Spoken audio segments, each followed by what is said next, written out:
All right. Well, good evening, everyone. Thank you so much for joining us. My name is Emily Voss. I am the Director of Education at the Robert H. Smith Center for the Constitution at James Madison's Montpelier. And I would love to welcome all of you to this month's edition of Constitution 101. And for those of you who've not joined us before, this is a monthly series where we basically dive into various constitutional issues. And in this case, we are diving into the constitutional issue himself, James Madison. So I'm really eager to welcome our guest speaker this evening, who for many of you doesn't really need an introduction, but I will introduce him just the same. So we have with us this evening, James Todd, Jim Todd, as he's also known. He was born in Philadelphia. He practiced law in Washington, D.C. for 10 years, and he served with the Interstate Commerce Commission for 7 of those years. After resigning his government position, he moved to Charlottesville to pursue his Ph.D. in government under the mentorship of Henry Abraham and David O'Brien. And he subsequently taught undergraduate courses in American government and constitutional law and history at Tulane University and the University of Arizona. He retired from Arizona in December of 2007 and moved back to Charlottesville, where he continues to teach in the Department of Politics and for the Osher Lifelong Learning Institute at UVA.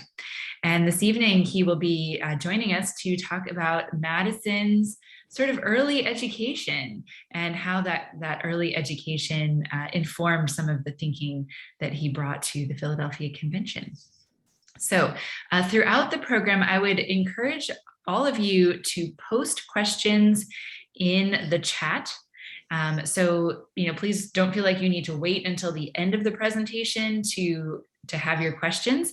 Go ahead and post the chat questions whenever they appeal to you. And I promise we will save plenty of time for Q&A at the end. So I will go ahead then and hand things over to Jim. Please take it away. Thank you so much, Emily. Emily, my fellow Gettysburgian, went to that wonderful college in Pennsylvania. You got everything right, except that unfortunately, I'm no longer teaching at the University of Virginia or at Ollie. I've been canned, both of them send me out to graze in the retirement meadow. But so it's an extra special treat for me to have an audience here and be able to talk about one of my very favorite subjects, James Madison. I want to thank Emily for helping set this up. She's been wonderful. And difficult circumstances, one of which is there's no one doing publicity, I think, at this point at Montpelier. So I went out and got my own audience. So there are a few of you on the list that I don't know, and I hope you will not be uncomfortable being in a room with 50 or so more people that are old students of mine or old friends of mine. And I really appreciate those of you who are old students and old former students and old friends, both, for showing up. And I hope a number of you joined, become members of Montpelier. I just renewed my membership today, which I think had lapsed for a month. Now, Emily, all I'm seeing is you on the screen right now. So is that on purpose, or is that I can read how horrified you are by my talk? No, I assure you that everyone else is here, and I will modify the visuals so that you can see everyone. Okay, thanks very much.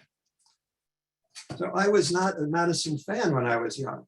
I know that I was a fan of the American government, and that's partly because I was born in Philadelphia. And no, it was not just after the convention. That may be why people didn't sign up for this. They thought, oh, he must be 180 years old. It's going to be kind of tall. So I did take an interest in reading about the founders because I had a teacher in 4th grade who had a loaner section in the back, books about the founders. And I may have read one about Madison, but I don't know. The only one I remember reading about was Hamilton. That's because I left the book out in the rain and had to pay for it.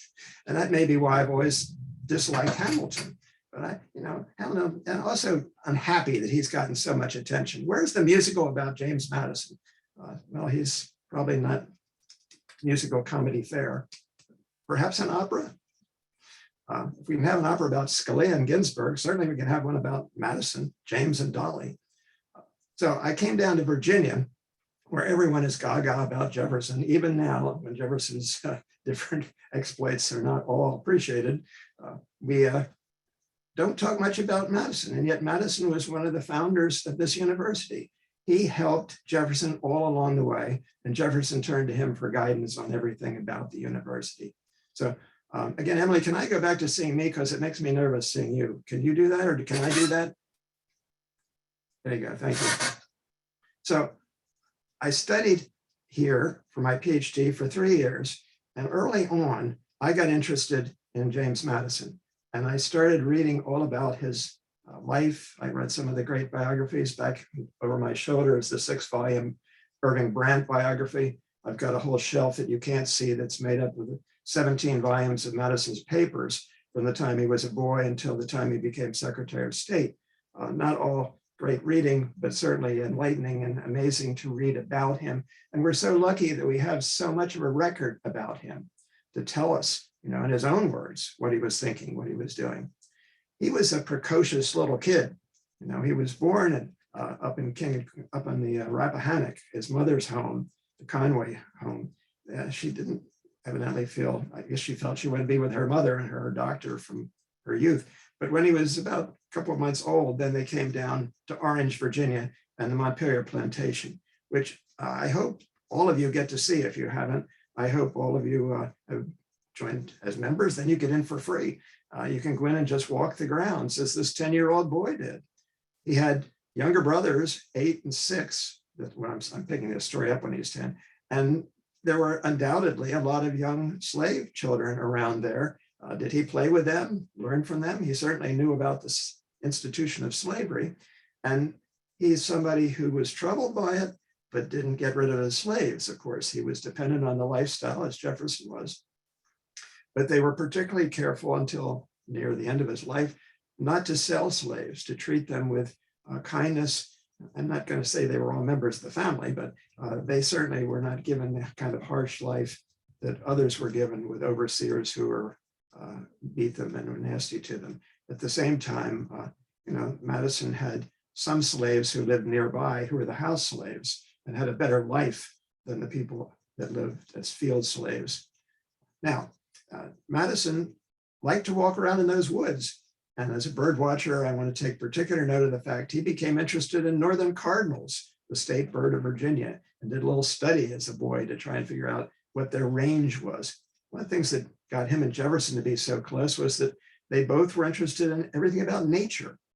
So he is obviously precocious. He has a grandmother who's helped to educate him to the extent she could, his mother. But there was no school there for him to go to, and there were very few books. I think when his grandfather died, when he was about this age, there were only 28 books in the house.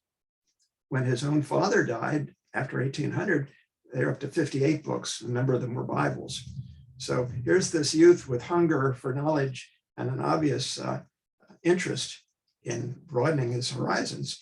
And so the family, which had a little money by then in this estate where they were growing all sorts of crops and had sheep, cows, pigs, they sent him to a private school down in King and Queen County, run by a Scotsman named Robertson. And he went there when he was, different versions of it. I've seen 10, 11, or 12. I'm going to settle on 11. And he had to learn Greek, Latin, history, Italian, math, Spanish. And he was kind of student everybody loves. He was just constantly eager to learn more. And when he got off to college, he missed a lot of sleep some nights because he was so busy studying and reading. Well, how did he get to college? His father brought him home after 5 years from Robertson, hired a tutor, a new minister, to come and live with the family and to then tutor not only Madison, but his brothers and sisters. That tutor, Reverend Martin, had just graduated from Princeton University, then known as the College of New Jersey, and a Protestant Presbyterian stronghold. Well, Madison decided to go to Princeton, even though most all the young gentlemen in Virginia went to William and Mary. But William and Mary was not thought to be as good a school, certainly in those days, and they'd lost one of their good faculty. And it had a climate that worried the Madisons because their young boy was not a very big boy, and he was to have health problems all through his life. From the time he was about 18, he was talking about not expecting to live a long life Well, he lived to be 85. So I'm sort of like that myself. I've been saying I wouldn't be around for long. I'm getting close to 80. At any rate, Madison, delicate child, and they thought the climate in New Jersey would be better for him than it would be down in the swamp in William and Mary. They didn't have the refineries and all the smog in New Jersey that they do today. Princeton's always been a little away from that anyhow. But he went to Princeton. There's a very strong connection between Princeton and Robertson School and the tutor. All of it run by Scotsmen, all of them people who had studied Scottish philosophy, all of them people who thought about the importance of history and understanding history, and who talked about human nature and how it doesn't change over time.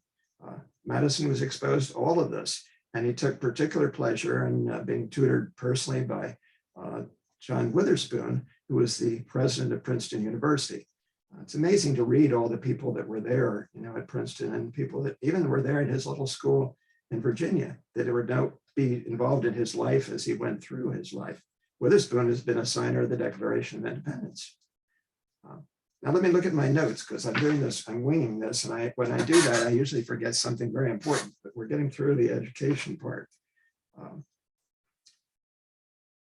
When they read Plato, Aristotle, Virgil, Cicero, the boys had to read them in their own, in the original language. And to get into Princeton, they had to translate something from the Latin of Virgil, perhaps, into perfect English, and then they had to translate from English back into perfect Latin. So this is a very bright young man who's getting into Princeton. And how many of our students who get into Virginia today or Princeton today could do that? So not many, I don't think. So he gets out of Princeton. He has got the equivalent of a master's degree. He went through there in 2 years and had another year of studying extra under Witherspoon. And he's studying and learning about history of government, and he's interested in it from the beginning. He thinks about being a minister, but he decides not to be a minister. He thinks about studying law, and he does it off and on for the next 7 or 8 years, and became well educated in law, but never became a practicing lawyer. I think it's important to note this aspect of his life, that he was well trained as a lawyer from his own reading, extensive reading, but there's something else that's so amazing about him. And when I taught my American government classes, I did for 50 or 60 times, or maybe 70 or 80, I can't remember. But I always asked my students, in talking about the Constitutional Convention, which was more important, their educational background, which was astonishing, almost all of them well-educated, or their practical experience, which was astonishing. Almost all of them had served at almost every level of government you could, governors, legislators, judges. And the answer, of course, is, well, there is no answer to it that's a correct answer. It was their educational background combined with their political experience that helped them become so effective and be such giants, demigods, Jefferson called them, the ones who were selected to go to the Constitutional Convention. So Madison had as good an education as any young man could possibly have at that time in our country. And he went home and he got involved in politics almost immediately. And I have to look at my notes here, because he was elected in 1776 to a committee that was writing the Virginia Constitution. Remember, when the Declaration of Independence was issued that year, all of the colonies became states and had to form their own governments. And Madison was appointed to a committee headed by George Mason that was working on the Declaration of Rights.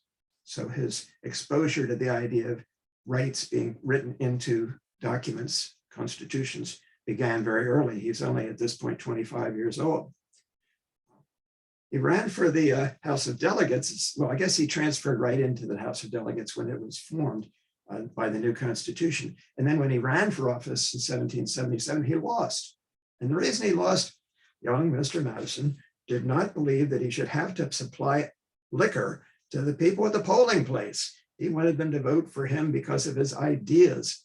Well, the lesson was learned, and the next time he had hard cider at the polling place, and he was elected to the House of Delegates.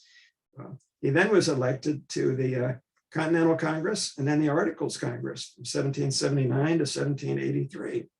In each case, the state legislature the national legislature, he was given important assignments. He very early on became something that people knew they could count on. He knew more about everything than everything. And he spent hours and days preparing every time he went into a venue where he was going to have a chance to play a role. He was short, 5'4", 100 pounds at the best. He spoke kind of quietly. He's been pictured as being dull and too studious. But you know, you read these stories about him, and he had a remarkably good sense of humor. Even at Princeton, some evidences of a ribald sense of humor. And it was said that when he was at a dinner or when he was with a small group of people, he was extremely entertaining and funny, witty. So let's do away with that idea that he was stodgy and dull. So he was, let's see, while working in the Articles Congress, which took effect in 1780, let me get this right, 81. The articles sent out for adoption in 1777, but took several years to get them adopted. That's why he went from the Continental Congress to the Articles Congress. And it didn't take him long to get very frustrated with the fact that there was not enough power in this new national government in order to enable it to govern and for the country to endure. He was very worried about states being picked off by European powers. So early on, he started looking at ways to expand the power of the legislature, which is really all you had under the Articles of Confederation. He tried an amendment. Well, it took unanimous consent. Rhode Island wouldn't consent. Tried implied powers argument. That didn't work. So in 1783, on his way home from Philadelphia to Orange, Virginia, he stops to see George Mason. And then he writes to Jefferson, telling Jefferson that he had discussed with Mason the need to do something to change this system of government, and his idea already in his mind that we were going to need a convention to do that, to draw up a new system of government. Well, Hamilton, to his credit, had also reached this conclusion. The two of them had gotten to know each other in Philadelphia. So this is 1783. What does Madison do? Well, Jefferson goes over to Paris at that point. Madison is getting books wherever he can. He had access to many books at Robertson School and again at Princeton. Now he's amassing his own library. And he sends Thomas Jefferson a check and tells him to go out and buy books showing the history of attempts at free government. And involved in that, of course, is why didn't those attempts succeed? What was it that did them in? And Jefferson sends him a couple of crate loads of books, which he then puts in his library at Montpelier. The house had grown by this point. There's a wonderful room up on the second floor with windows looking out over the meadow and maybe over the slaves working to the Blue Ridge Mountains beyond. And he sat at that desk where you can see it today. I hope it's open again soon if it's not. And they have put together the books that they think he had there. Well, he read through those books. He spent as much free time as he could preparing himself for a constitutional convention. Now, when he finished with the Articles Congress, then he went back to the Virginia House of Delegates. Well, that was a very important legislative body because the Virginia House of Delegates was serving one of the biggest states in the Union. And he was the leader of that the minute he arrived, serving on all sorts of committees, outmaneuvering Patrick Henry, his political rival, putting together the memorial and remonstrance when Henry's trying to get a bill through to pay the ministers of the Episcopal Church. And then, of course, working with Jefferson to get the decertification, that's not the word, of the Episcopal Church, the Church of England, as the church, the disestablishment of that as the state church. And one of the things that influenced him when he went to New Jersey was that he was around Quakers. I attribute some of my love of reading and writing the fact I went to Quaker school the first couple of years. The Quakers, particularly William Penn, who had been persecuted for his Quaker belief in England, set up colonies in New Jersey and Pennsylvania that had complete freedom of religion, to believe whatever you wanted or not to believe at all. And it was New Jersey that first separated the idea of religious freedom into two parts: freedom from establishment of religion, state church, and right to free exercise of religion. Well, Madison, you could argue, was influenced by that. I think it was probably the seed were already sown in him. But when he got back and worked on that committee with George Mason, one of the things he did was get the wording changed in the provision dealing with religion. So it didn't look like the state was allowing religious freedom. It was saying that it was a right to free exercise of religion for individuals. So all that reading of history, all the preparation for the convention, what did he conclude? Well, he concluded that the greatest threat to the survival of free government was the evil vice called faction, that it was something that was sown in human nature, that faction was something that people formed on their own. There was nothing really you could do about it. I mean, you could try to eliminate it, but then you wouldn't have a free society. So he said, you can't eliminate the causes of it. He said, liberty is to faction as air is to fire. And boy, did I see a lot of different versions of that quote over my exam grading career. Liberty is to faction as air is to fire. If you're going to have a free society, factions are going to proliferate. If you can't eliminate the causes, then you have to try to control the effects. And here he's looking to history, looking at all the different confederacies he'd studied and nations he'd studied to try to figure out what might work. And he comes out with three proposals, part of his plan, the essential parts of his plan. That first, you have to have a republic instead of a democracy. And by having that, you can put a little bit of a gap between the people who are going to be governing and the people who elect them. That the republic has representatives who will not be swayed as quickly as popular opinion may be by the evil art of oratory, as he called it. So republic instead of a democracy. And then second, his most important contribution, that we needed an extended republic. Well, I've always said that was not really, he didn't have much of a choice. We're already a big republic, but it went against the thinking of political theorists. Rousseau had argued that the best possible system of government was the canton system in Switzerland, where you had a limit on the number of people in each canton so that the people in the canton would know who they're electing. So he thought they should be 10,000 people each. And then you had to have a limit at the legislature, because if you get more than 100 people, it becomes unwieldy and won't work. So Rousseau's thinking limit of 1 million people. Well, there are already over 600,000 or 700,000 people in Virginia.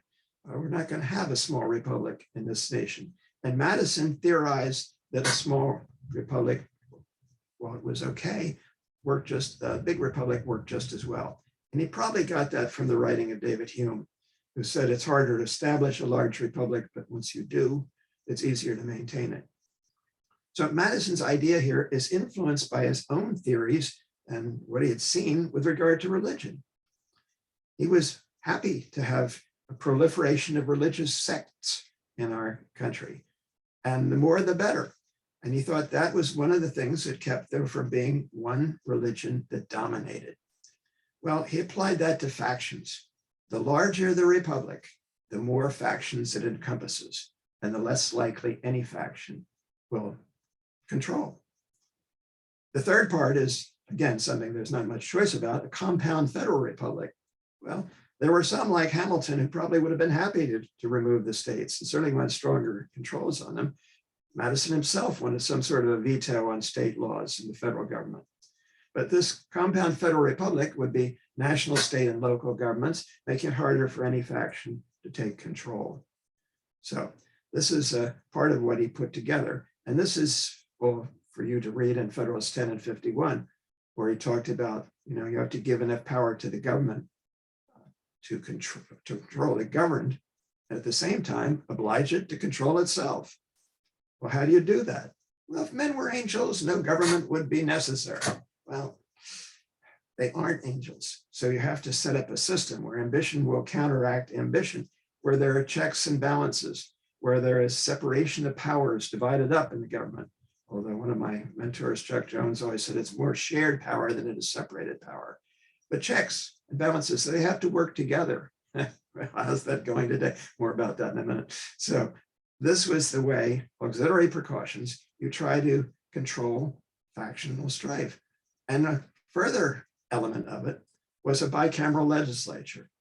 And the House would be elected by the people. And Madison had a pretty liberal view on that, more than a lot of people who wanted to just be landowners.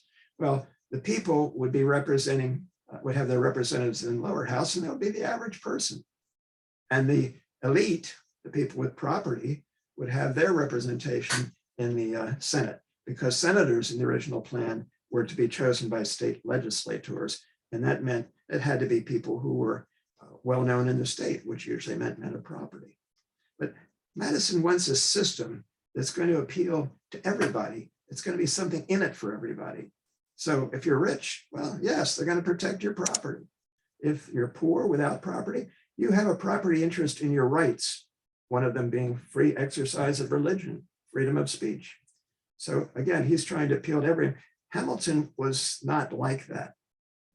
Hamilton thought we needed to do something very quickly to spur industrial development in this country if we're going to be able to compete with Europe and survive.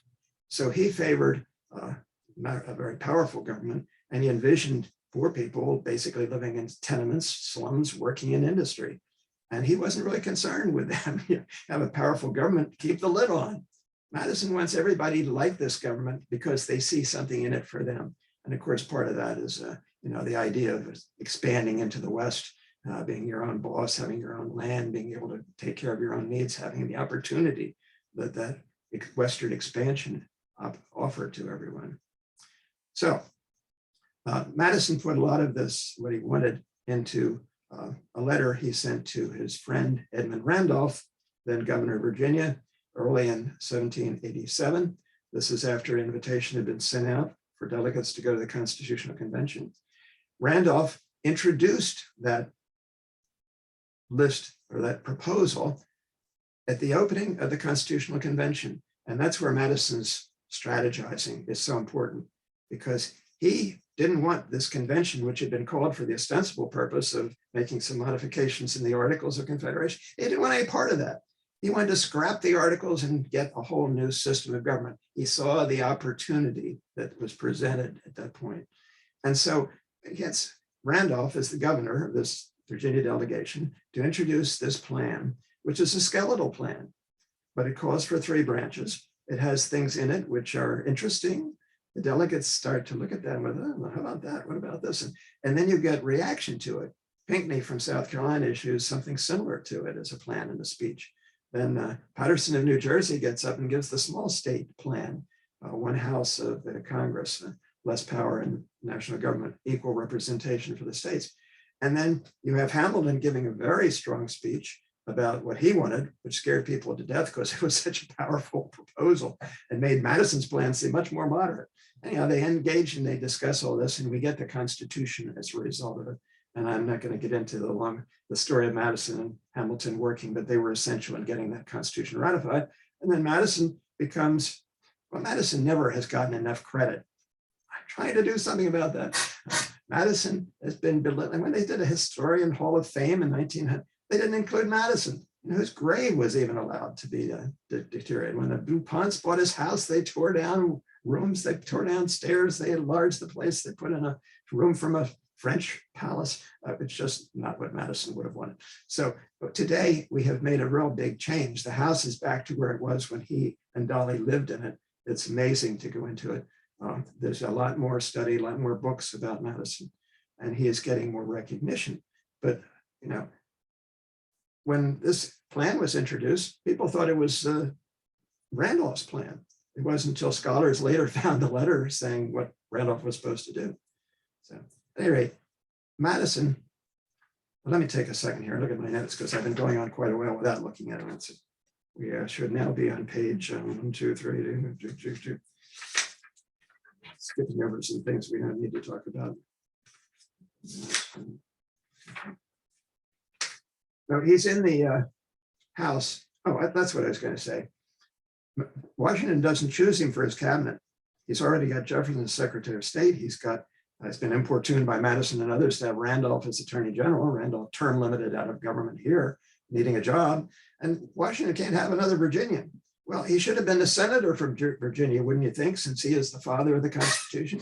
No, Patrick Henry kept that from happening. So Madison has to run for office to get elected to the new government that he, more than anyone, helped to create. Luckily for us, he was elected and he became an immediate leader. And he talked about what, they were totally at sea. This was a whole new government, but he became trusted leader of the House. Senators deferred to him. Washington would get people to write drafts of suggested messages or speeches, and he usually used Madison's draft the first year. So Washington would send a message to Congress that Madison had drafted, and Madison would draft the response to Washington. So amazingly important. All he had learned, all he had experienced is one of the reasons we were able to get the new government off to a good start and get it running and working. So how did those lessons about history work for him? Well, we still have that Constitution working today. We still have 3 branches of government, although some things have changed dramatically. Most importantly, I guess, looking at what I've already said, we directly elect senators these days. And when we directly elect senators, well, that opens the door, in theory, to the poor people, the average people being able to elect both branches. We've also, of course, finally widened the electorates, so everybody's included unless they live in Texas or Georgia. Oh, never mind, I'm not going to get into that. I'm not supposed to, I don't think. Sorry, Emily.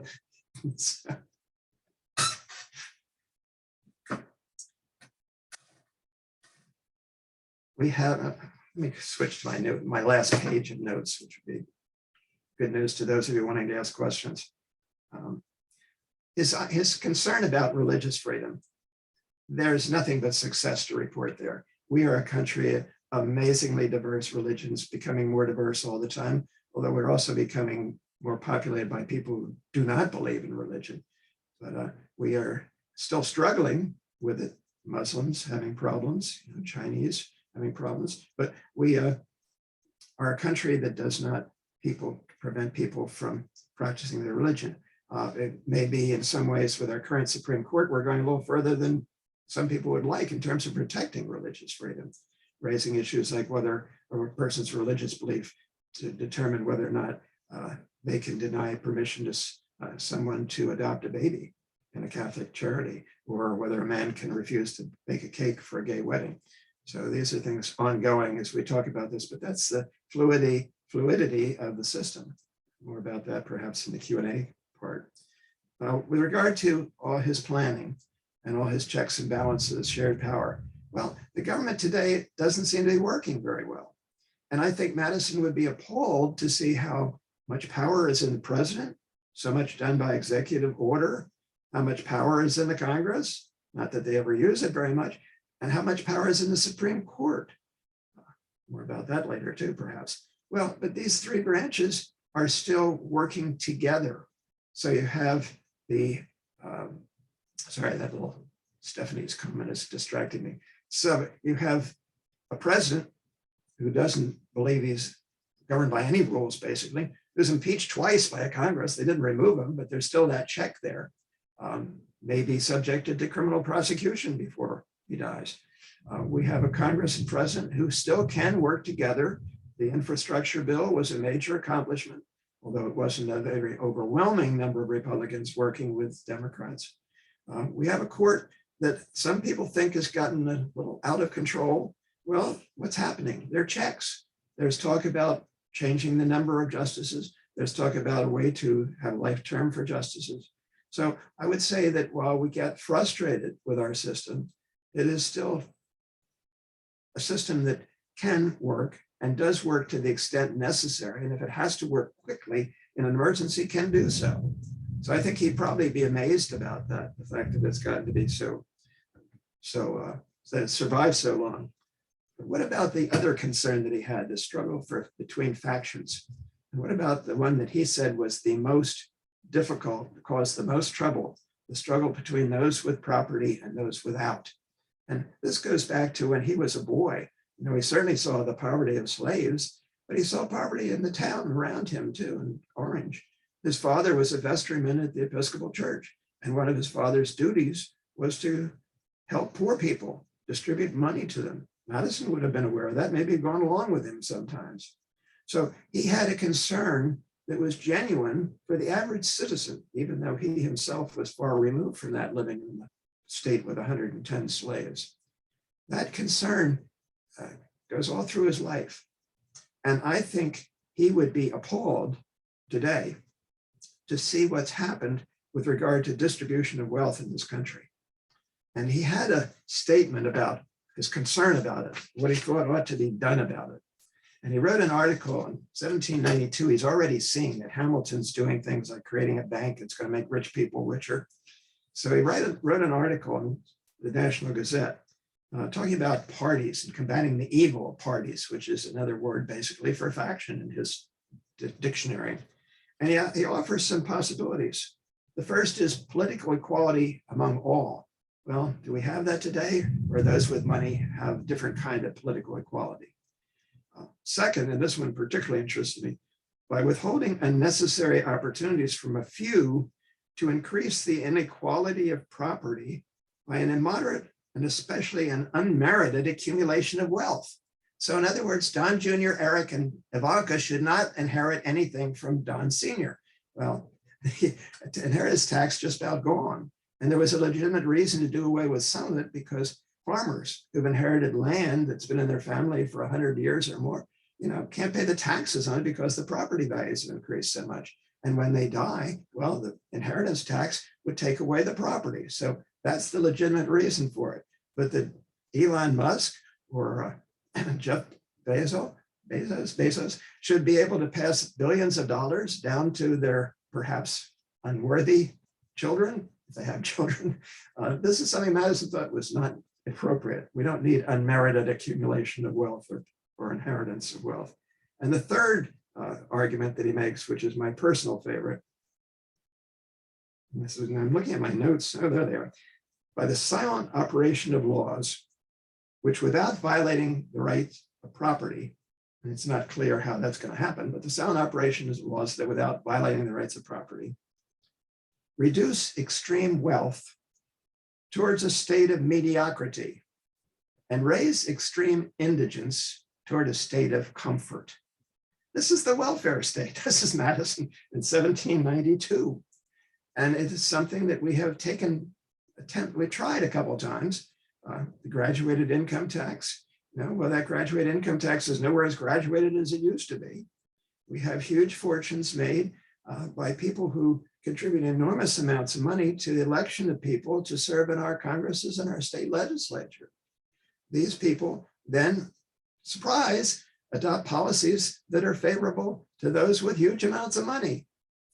Sheldon Whitehouse, senator from Rhode Island, has talked several times about the fact that dark money is being used to influence court decisions to favor wealthy interests, that the Federal Society gets money to train judges and educate them about how they think the Constitution should be interpreted. And then groups, nonprofit groups with that same dark money, bring cases after these judges are on the bench, and the judges rule the way they've been brought up to think. And they may think that to begin with. They're not just being brainwashed by the Federal Society. But it raises the whole question of the influence of wealth in our society.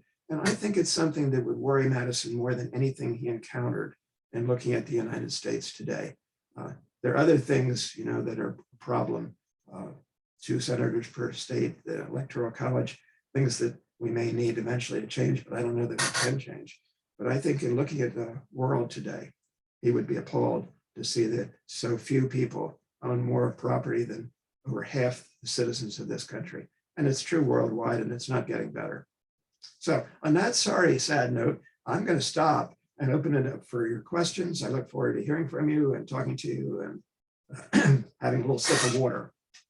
Sure. So Jim, I will start with a question from Albert. Hello, Albert. Earlier on, Cisco lawyer. He asked what Madison's favorite subject in school was, if we know, if he ever stated a preference. Do you have any thoughts on that? Repeat that again. What his favorite what? Oh, what was his favorite subject in school? I don't know the answer to that at all, but it seems to me he was very much interested in everything about history and having the knowledge of being able to read 7 languages. He went to the original sources. He formed his own ideas about these things. And I think that evolved into this great interest in government. Okay, and then I'll read Stephanie's question. And although before I do, I'll encourage others to go ahead and post. You can post your questions in the chat, or I suppose the other option is that you can use the raise hand feature. And then if you want to ask your question in person, I'll just call on folks who have raised a hand. All right, so for Stephanie, given Madison's concerns with the threat of faction, do you have any thoughts on what Madison would think of current debates around such partisan issues as gerrymandering and the filibuster? Interesting. Well, gerrymandering started very early. I think he probably would be a little concerned with it because it's gotten to the point where it's so sophisticated, the way it's used by both parties, that it makes it almost impossible to change, to correct it. So we have the people running for office choosing the voters that are going to elect them rather than the voters choosing the people that get elected. And I think Madison would be concerned about that. And he said he did want the vote to be spread around. I don't know that he was enlightened enough to think that African Americans should vote at the time that he was living. He thought basically they should be shipped back to Africa, that would be the best solution for them, which is, you can't say that goes on the plus side of one of the great ideas he came up with. But what was the other one besides gerrymandering?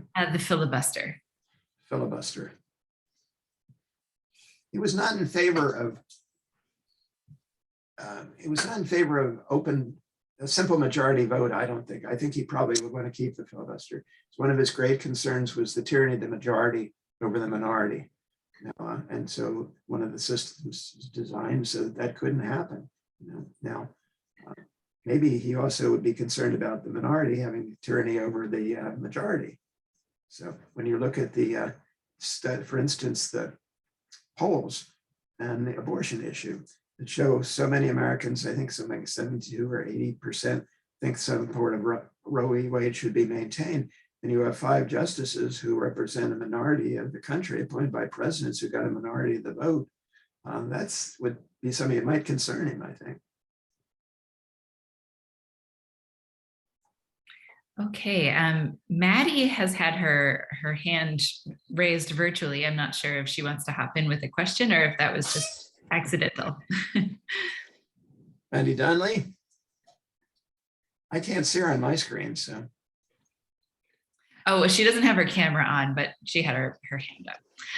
Okay. It's a figurative waving of the hand. It's a figurative hand wave, exactly. Okay, well, let's see. I think Farah is the next one with a hand raised. So Farah, please go ahead. You can unmute yourself and ask your question. And say it eloquently, please, Farah. She said something in class one day 30 years ago. And I said, could we say that a little more eloquently, Farah? And so from then on, whenever anybody would say something, she would say, Professor Todd, could they say that more eloquently? Yes. Hi, Professor Todd. I sadly cannot do math. And so when I saw 5 Eastern, I signed on what I thought was early for 3 o'clock. So I'm so sorry I missed the first part. But do you think there's any hope for maintaining some semblance of democracy and moving forward for the US, for the world? Is there hope? Can this still be saved? Putting an enormous burden on me, Stephanie. No, is everybody going to commit mass suicide? I am an optimist about our ability to overcome the things we're dealing with right now. At the same time, my optimism is more tested than ever because we have such a significant percentage of the population that doesn't think the current president was elected fairly and don't believe what they see, and have always been the standard truth bearers in national press.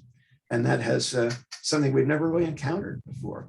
So I worry about that. At the same time, I think there's a lot of talk about remembering all the things that tie us together as human beings. And I think the idea that we are helping a country fight for freedom right now might remind us all of the importance of it and the fragility of it, which Madison worried about as well. I think about that kind of in and out of my mind. Okay, Brenda asks, what is the best book on Madison? Well, Brenda, there are the 6 volumes here, which you probably you're retired. You could start with that. Irving Brandt. I spent years collecting them. I was so thrilled when I got the last 2. But the best one volume is by Ketchum, and it's called James Madison. It's a rather thick one.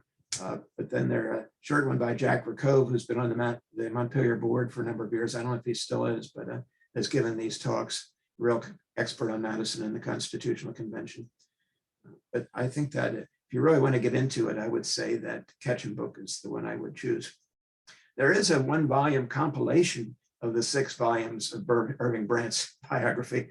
And I found that in a bookstore in San Diego. I didn't even know it existed, but I doubt they're very rare. So.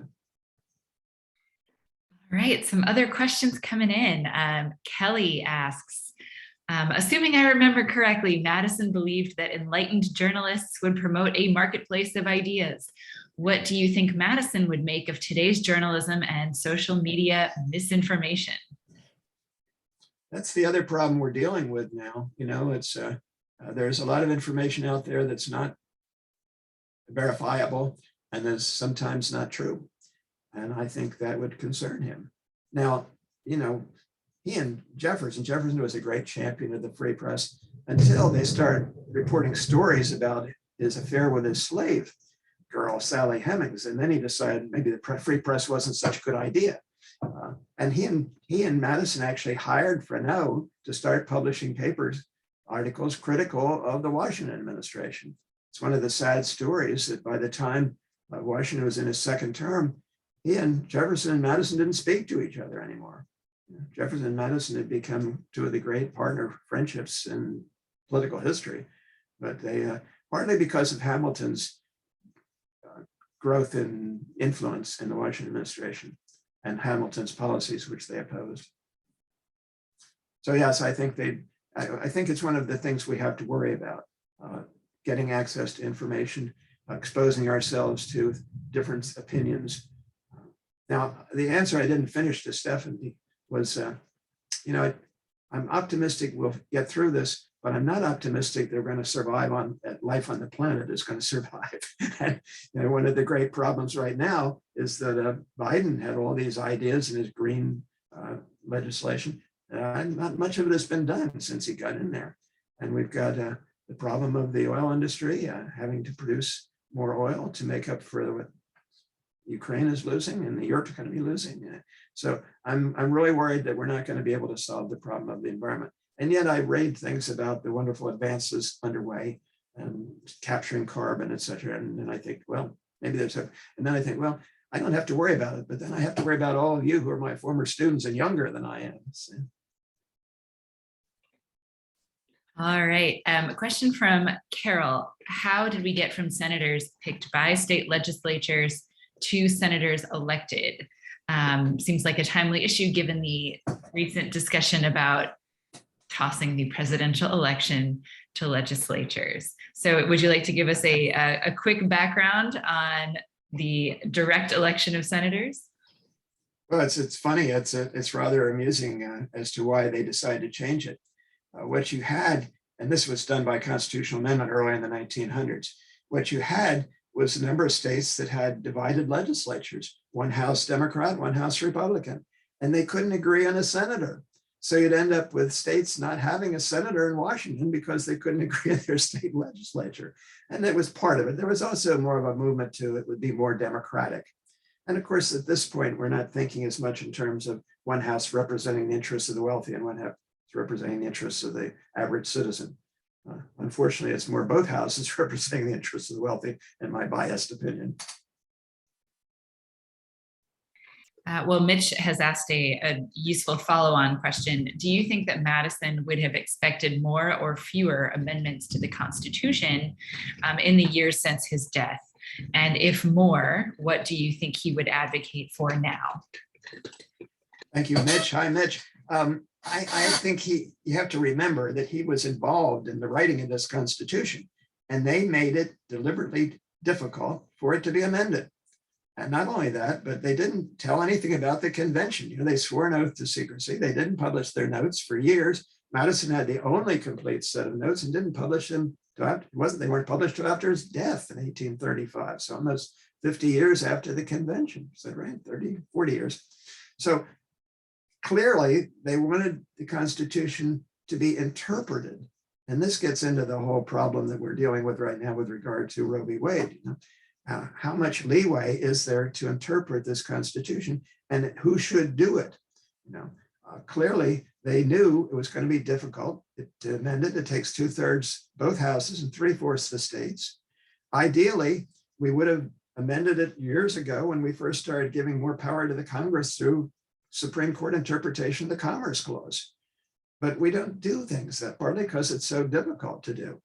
And so, again, it'd be nice if we'd had an amendment saying there's a right to privacy, but that would never get through, probably wouldn't get through the houses, let alone the state legislatures. So what do?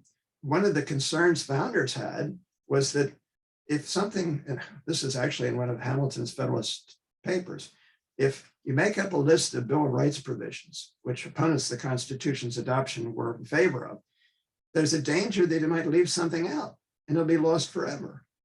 So Madison argued, well, that's why we have the 9th Amendment.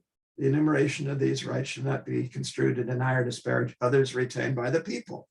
Well, what others retained by the people? And who decides that? Well, if you take a strict constructionist view to the Constitution, then you say, well, the judges can't decide that because that's anti-democratic.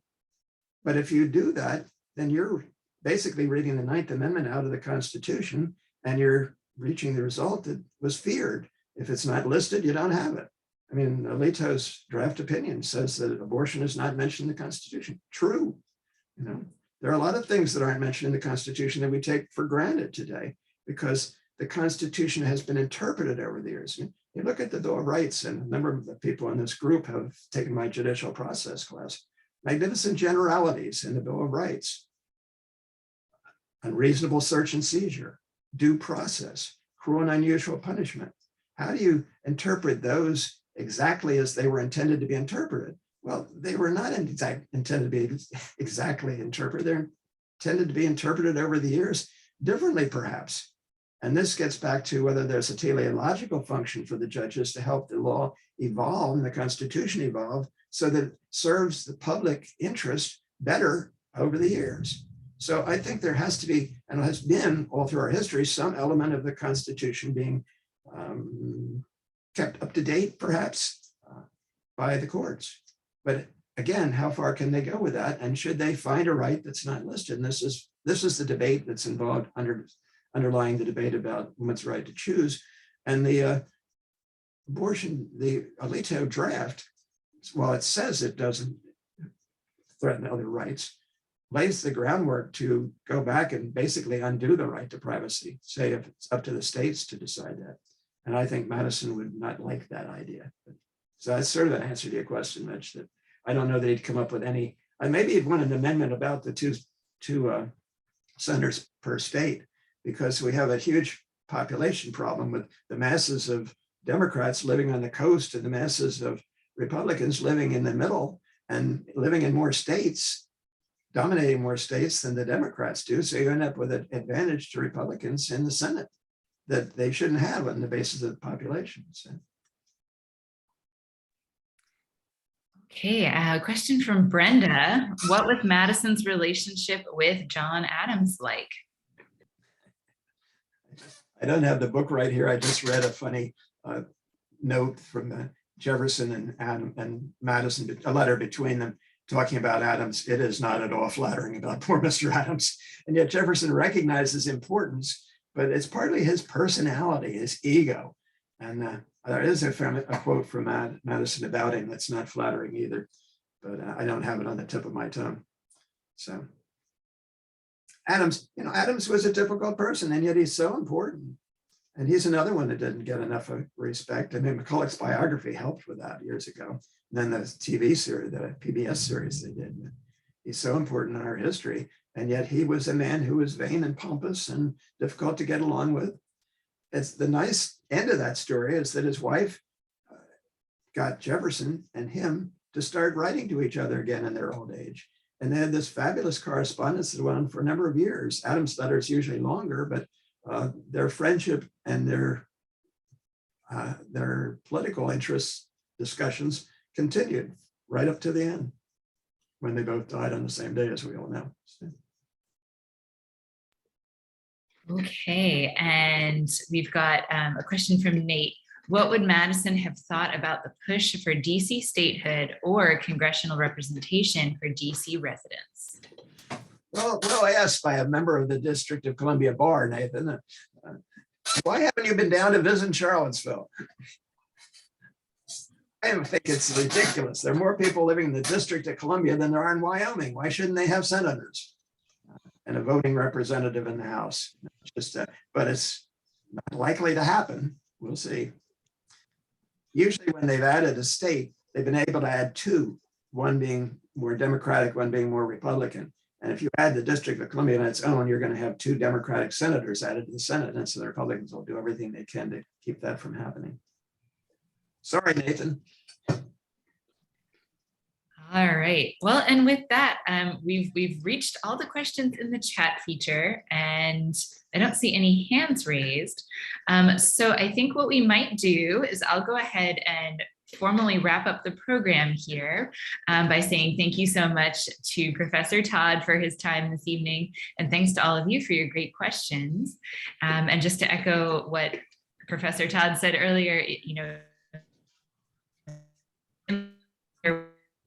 we're open Thursday to Monday, and the house is open for tours. So you can, in fact, come see the library where Madison did his formative research.